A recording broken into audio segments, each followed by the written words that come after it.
책을 읽는 당신이 별처럼 빛나길. 책방 별곡.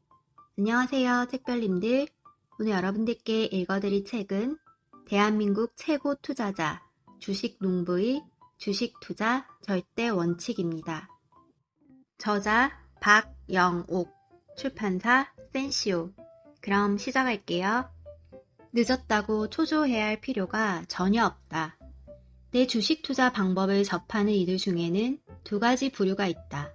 한쪽은 크게 각성하고 자신의 것으로 삼아 직접 실행하는 사람. 다른 한쪽은 교과서 같은 좋은 얘기네 하고 그냥 흘려듣는 사람이다. 전자 중에서 내 투자법을 따라해 실제 수십억에서 수백억대 부자가 된 분들도 꽤 있다. 그래서 지금도 철마다 감사 편지와 지역 특산물 등의 감사 선물이 쇄도한다. 한 중년의 아주머니는 초등학교도 못 나온 분이었다. 너무 어렵게 살아서 돈에 한이 맺혔다고 했다. 삐뚤삐뚤 맞춤법도 틀린 편지가 내 심금을 울렸다. 어려웠던 내 어린 시절이 생각나기도 했다. 나 역시 입학금이 없어 중학교도 못 갈 뻔하고 겨우 중학교를 졸업한 후에는 서울로 상경해 공장 생활을 했다. 공부에 대한 일념으로 신문팔이를 하며 통신고등학교에 다니고 이후 전액 장학금을 받아 대학 진학을 했다. 은사님의 조언으로 재학 중에 증권 분석사 자격증을 따서 증권사에 입사한 것이 내 인생 전환의 계기가 되었다. 그래서인지 그 아주머니의 사연이 남 얘기 같지 않았다. 처음에는 50만 원으로 시작했다고 한다. 절약해 모은 돈으로 투자해둔 것이 어느새 3천만 원으로 늘어 본격적인 투자법을 고심하던 터였다. 우연히 내 책을 읽고 나서 나의 강의에도 일부러 자녀들을 데리고 참석해 큰 감화를 받았다고 한다. 자녀들과 함께 투자할 기업을 고르고 공부하며 내 조언대로 투자한 회사에 직접 가보고 주주총회도 빠지지 않고 참석했다. 농부처럼 투자하는 내 방법을 그대로 따라해서 수년이 흐르고 자산은 어느새 5억 원으로 늘었다. 정말 감사하다면서 구구절절 눈물과 희망이 묻어나는 편지와 함께 선물을 들고 나를 직접 찾아온 것이다. 이렇게 연결된 인연은 그 후로도 이어졌다. 큰아들은 과자를 너무도 좋아했다고 한다. 아이가 좋아하는 과자를 만드는 기업 중에서 투자처를 고르고 그들이 무엇으로 어떻게 돈을 버는지 함께 공부했다. 그렇게 투자한 뒤 제가 주식 담당자에게 여러 번 조른 끝에 아들을 데리고 공장에 방문해 생산 과정을 견학할 수 있었다. 이후로도 아들과 함께 투자하고 공부하고 돼야 하면서 꾸준히 동행했고 지금은 대학교를 졸업한 그 아들이 애니메이션 회사에 다니면서 촉망받는 인재가 되었다고 한다. 둘째 딸도 함께 주식 투자를 했다. 딸의 조언으로 투자하기 시작한 카카오 주식을 지금 3,500주나 보유하고 있다고 했다. 투자한 종목과 규모를 들어보니 자산이 어림잡아 몇십억 원은 훌쩍 넘은 것으로 짐작된다. 내 투자 경험담을 읽고 듣고 투자를 시작해서 지금까지 모든 기업을 한 주도 팔지 않고 보유하고 있다고 했다. SPG, 참 좋은 여행, 고려제강, IS 동서 등을 갖고 있다니 수익률도 꽤 높을 것이다. 또 다른 항부는 중년의 나이에 불의의 교통사고로 하반신을 잃었다. 앞으로 생계도 막막한데 수중엔 보상금으로 받은 8천만 원 뿐이었다. 어떻게든 불려보려는 생각에 증권회사 직원 말만 듣고 주식 투자를 했다가 그마저도 3,200만 원으로 줄어들었다고 했다. 도와달라고 간절히 손편지를 보내왔기에 나는 진지하게 마음 독하게 먹고 나와 함께 농부처럼 투자해볼 의향이 있느냐고 물었다. 그렇게 하겠다고 단언하기에 몇 년 동안 시간을 내서 투자법을 조언해 주었다. 그런데 투자금이 4억 원 정도로 늘어 안심하던 차에 그만 본인이 기존에 하던 투자 패턴으로 다시 돌아가고 말았다. 언젠가부터 연락이 뜸하기 시작하더니 어느새 완전히 끊겼다. 돈을 좀 버니까 자신감이 붙었는지 내 조언이 별것 아닌 것으로 느껴지고 혼자서도 얼마든지 할 수 있을 것 같았는지도 모른다. 1년 정도가 지났을까? 다시 연락이 왔다. 이번에도 증권회사 직원 말만 듣고 투자했다가 투자금이 다시 반 정도로 줄었다고 했다. 은근히 도움을 청하는 눈치였다. 그러나 이번에는 내가 내키지 않았다. 처음에도 증권회사 직원 핑계를 대더니 두 번째에도 그랬던 것이 안타까웠다. 내가 알려주는 투자법을 선택해 꾸준히 실천하는 것도 자신의 선택이다. 성공하면 내 덕, 실패하면 남 탓이라고 생각하는 근성으로는 설령 잘 된다고 해도 결국 다시 원점으로 돌아가고 말 것이다. 주식 투자에서는 빨리 갈 수 있는 듯 보이는 길이 오히려 돌아가는 막힌 길인 경우가 많다. 길게 보고 원칙만 생각하며 끈기 있게 투자하면 반드시 성공할 수 있는 넓고 환한 길이 있다. 당신이 나이 50, 60에 수중에 가진 돈이 얼마 없어도 절대 좌절하거나 초조해야 할 필요가 없다. 그럴수록 짧은 시간 안에 크게 불려야겠다는 욕심을 내려놓아야 한다. 차근차근 원칙대로 하면 얼마든지 노후를 안락하게 보낼 수 있다. 최악이라고 생각한 순간 기적이 시작되었다. 증권업에서 경험을 쌓고 성과를 올리던 1997년 37세 나이에 교보증권 압구정 지점장을 맡아 승승장구했다. 맞벌이 하면서 아내가 알뜰살뜰 살림을 해준 덕에 차곡차곡 자산을 불렸다. 그러다가 IMF가 터졌다. 증권시장은 직격탄을 맞았다. 주가가 폭락해 계좌가 깡통이 되는 일은 다반사고 증권사나 은행도 속절없이 무너졌다. 그런데 나는 고객의 손실을 모른 채 할 수 없었다. 다들 말렸지만 어머니 명의로 사들인 집을 되팔고 자산을 탈탈 털어서 고객의 깡통 계좌를 보전해 주었다. 그러고 나니 수중에 겨우 변두리 사글세 얻을 돈만 남았다. 3개월 동안은 온 식구가 누나 집에 얹혀 살기도 했다. 10년 넘게 쌓은 공든 탑이 무너지고 만 것이다. 교보증권 영업부장을 하면서 시장도 회복되고 생활도 다시 안정되어 갔지만 고객 돈을 계속 관리하다가는 시황에 따라서 집을 샀다 팔았다 할 것 같았다. 게다가 내 투자 철학을 실행에 옮기기도 쉽지 않을 것 같았다. 시황에 따라 빠르게 사고 팔아야 하는 환경에서 벗어나 비교적 장기적인 시각으로 투자할 수 있는 삼성증권 프리랜서로 일하기로 결정했다. 그런데 2001년 9.11 테러 사건이 벌어지자 이전의 악몽이 반복되었다. 잘 될 때에는 나를 믿는다고 하던 이들이 주가가 하락하자 나를 원망했다. 당신은 증권사에 있으니 이런 일은 예측할 수 있었던 것 아니냐고 따지기까지 했다. 회의감이 밀려왔다. 남의 돈을 운용한다는 것이 정말 쉬운 일이 아님을 절감했다. 증권회사 직원도 신이 아니다. 시황을 예측해서가 아니라 여러 변수를 고려하면서 최선을 다해 자산을 운용할 뿐이다. 결국 이 악순환에서 벗어나려면 전업 투자자가 되어야겠다고 결론지었다. 전업 투자자로 독립하면서 나는 농부처럼 투자하는 원칙을 더욱 확고히 했다. 그리고 초기 10년 동안 거의 매년 50% 안팎의 수익률을 올렸다. 주식 투자를 조금이라도 해본 사람이라면 이것이 얼마나 힘든 것인지 알 것이다. 1년, 2년, 5년은 할 수 있어도 10년, 20년 꾸준히 하긴 힘들다.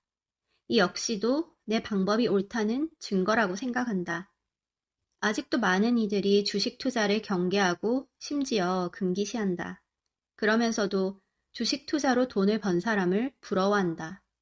주식 투자를 돈 놓고 돈 먹는 투기, 주식 거래로 차익만을 꾀하는 매매 게임이라고 보아선 곤란하다. 내가 경험한 주식 투자의 본질은 그것이 아니다. 주식 투자는 기업의 지분에 투자함으로써 기업의 성과를 공유하는 것이다. 내가 경영자가 되어 여러 회사를 간접 경영해보는 일이기도 하다. 길게 보고 공부하면서 좋은 기업을 쌀 때 사서 기다리면 자산이 크게 증식되는 순간이 온다.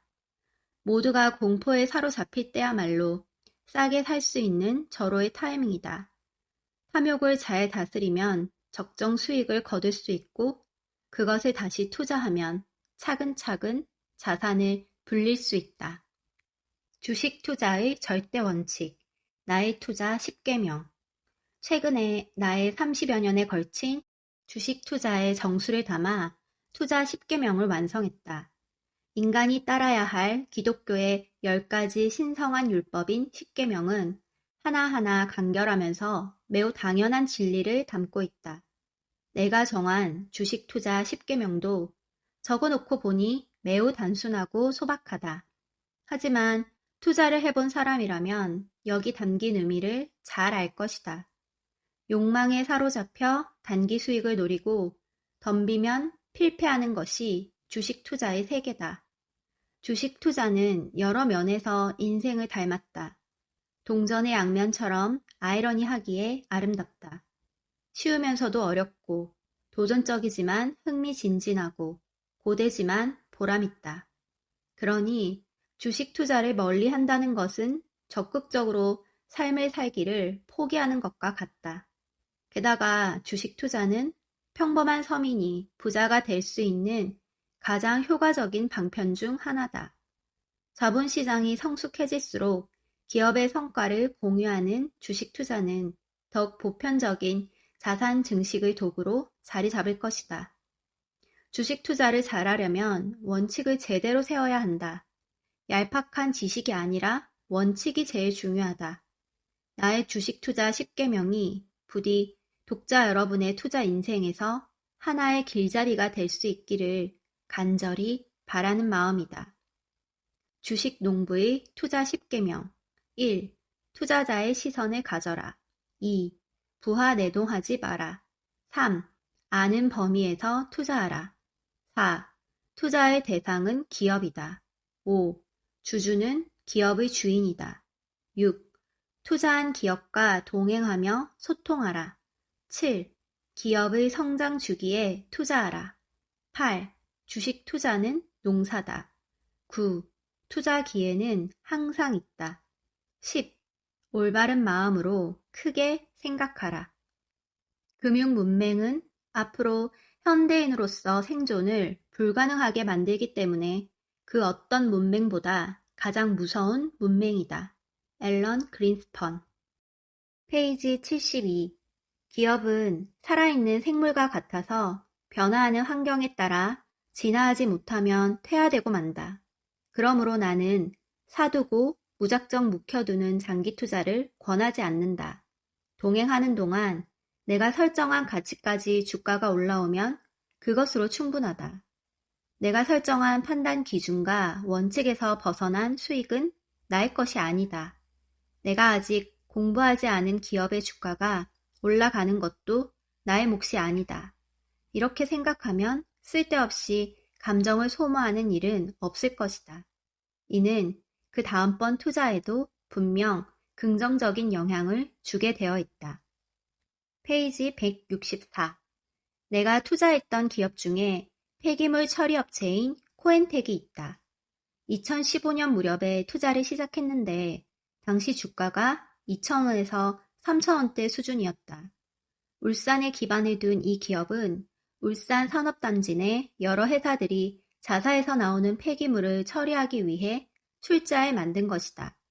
투자자이자 기업가의 관점을 가지고 여러 차례 방문했다. 회사 부지가 10만 평에 달하는데 직원 50여 명 정도가 모든 일을 다 처리하고 있었다. 생산성이 매우 높았다. 기업에서 발생하는 폐기물을 회수해서 소각하거나 매립해서 처리하는 것이 핵심 비즈니스 모델인데 폐기물을 처리할 때 발생하는 10가지도 기업에 다시 판매했다. 그야말로 꽉 먹고 알 먹는 회사였다. 당연히 기업과 관련된 기초 자료들에 대한 공부를 마쳤고 주변의 애널리스트들에게 두루 의견도 물어보았다. 그런데 다들 고개를 절레절레 저으면서 부정적인 견해를 냈다. 다른 이들은 모두 부정적으로 보았지만 나는 사업가적 마인드로 이 기업을 파악했다. 원재료, 폐기물이 안정적으로 공급되며 생산물을 판매하는 곳도 다양하고 안정적이다. 장치 산업임에도 불구하고 인력이 많이 필요하지 않다. 특히 매립장이나 소각장을 새로이 허가받는 데에는 제약 사항이 많다. 그러므로 이런 업종을 선점하면 큰 변수가 없는 한 지배력을 유지할 수 있다. 그리고 무엇보다도 폐기물 처리 사업은 우리 사회에 반드시 필요한 사업이다. 더럽고 쓸모없어 보여 외면받지만 사실은 그렇지 않다. 우리 사회가 필요로 한다는 것 자체로 엄청난 무형의 가치가 있다고 여겼다. 이런 방법으로 기업을 분석하고 투자하는 것이 어려울 것 같지만 절대 그렇지 않다. 살다 보면 당신 주변에 당신과 관련되어 있고 다른 사람들 눈에는 보이지 않는 알짜 기업을 반드시 만나게 된다.